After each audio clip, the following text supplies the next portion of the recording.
All right, yo, I want to share something with you. Something that has helped me tremendously. Whether that's me focus on my fitness goals, my marriage, parent life, or any personal goal I have, all right?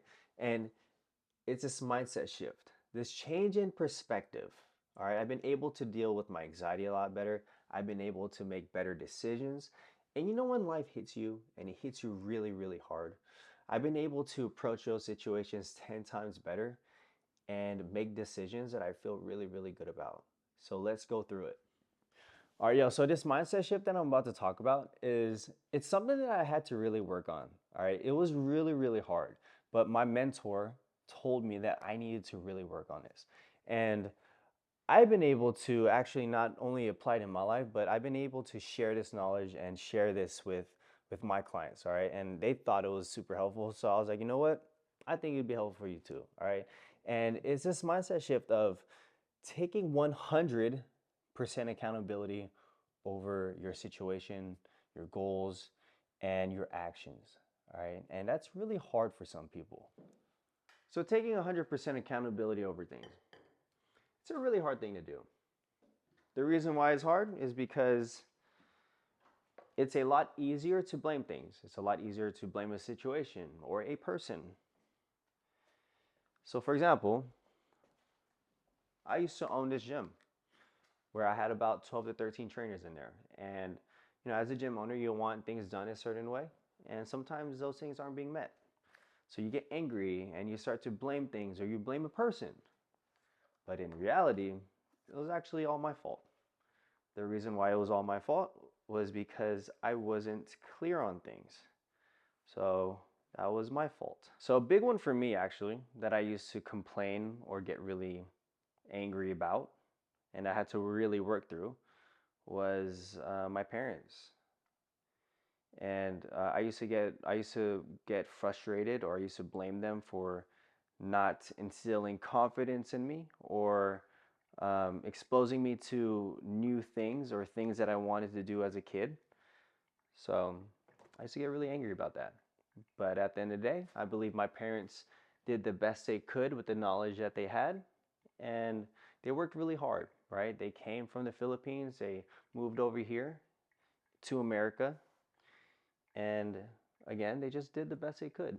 Or when you complain and get frustrated at your kid or blame things for them or how they are, but in reality, they're just picking up your poor habits and they're just like you. Because I know I do that. I know I would get frustrated at my two daughters and I would notice, I'm like, whoa, they're actually just like me. So it's actually, again, my fault. So you see how there's a bunch of blaming and complaining here? So instead of blaming and complaining about our environment, our situation, our past, we got to take full responsibility of what's going on. All right, we have full responsibility over our own actions, our thoughts, the way we do things, right? If we want something to change, we have to change, right? We don't need permission from somebody else to do something that you truly believe in. Cheers to that. All right, so when it comes to 100% accountability, we are either creating or allowing things in our lives. Here's what I mean.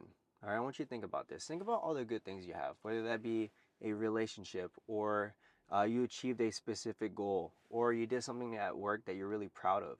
You created that, you did that, you put in the work, you took action, right? But at the same time, there are certain things that we're allowing in our lives. We're allowing ourselves not to get to our fitness goal because we are okay with not eating right and not working out and being lazy, okay? At the end of the day, no one is going to create or allow things in our lives. All right. It's not once we start taking ownership and responsibility, we got to do that, right? We got to take ownership and responsibility over our lives. Once we do that, once we do that, we shift the way we think, feel, and act. All right. If we don't do this, we'll continue to be a product of our environment. And that's not cool. Something that has helped me a ton was understand the cycles of outcomes. And what I mean by this is usually there's an event and that event leads to a story and that story leads to a feeling and that feeling leads to an action. All right. So two things that's going to be really important: event and story. All right. So the event, something I really need to learn and practice was that I had to view events as either good nor bad. All right. It's it's neutral, because from there I need to really focus on the story that I'm going to tell myself, because I have control over that story, right? I don't have control over the event, but I have control over the story I tell myself. All right? And that story is going to lead to a feeling, and that feeling is going to lead to an action, and I can either act out of emotion or I could act out of logic and reason. All right, let's go over an example. Okay? Let's say someone calls me fat. Okay? That's the event. All right. Now I can tell myself a couple stories here. Story number one being, you know what? It's not that big of a deal. I'm gonna keep doing my thing. I'm gonna keep dieting. I'm gonna keep working out. I'm gonna be patient with myself, and I'm gonna keep pushing forward. Okay. And you know what? That person is probably instilling his insecurities on me, so it's not that big of a deal. I'm gonna keep doing my thing. Story number two being, oh my gosh, you're right. I am fat. The diet's not working, the workout's not working, the scale didn't move. Now your head's all over the place, right? Now you're looking in the mirror. Now you're thinking to yourself, does everyone think the same way? Does everyone think I'm fat? Now it becomes a feeling of unworthiness. Now you're feeling not confident anymore. You're feeling really bad about yourself. Now the action becomes, oh my gosh, you know what? I gotta diet harder. I gotta work out harder. Now you're taking things to an extreme where it's not sustainable, right? You're acting out of emotion. You're trying to lose all the weight in a week, right? And now you're digging yourself a deeper hole because it's unsustainable and it's not working, right? And you're just feeling more bad about yourself. Now it becomes an endless cycle, right? So it's really important what story we tell ourselves, okay? We want to make sure that again, it's a skill, right?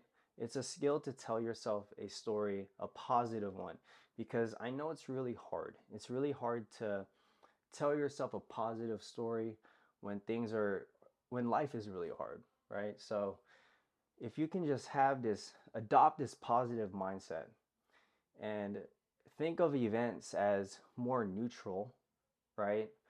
And have a more positive story from that event, and know that, you know what, this whatever event happened, whatever this situation is, I'm going to push forward and I'm going to get better from it. I'm going to grow from it. I'm going to get stronger from it. It's not the end of the world. I'm going to keep doing my thing. All right, yo, so hopefully you found this video helpful. So remember, stop blaming your past or environment. No one is going to create or allow the things in your life. You're the one responsible for your goals, all right? Once you start to believe this, things will change. You stop being controlled by your environment and you start to actually control the things around you, okay? So don't blame, complain, or play the victim anymore. You have control over everything. There's always an action that you can take that's aligned with who you want to be and your specific goal. Taking action is hard. Complaining and quitting is the easy way out. So don't dwell on the negatives. It changes absolutely nothing. When you dwell on the positive, that's when change actually starts to happen. Peace.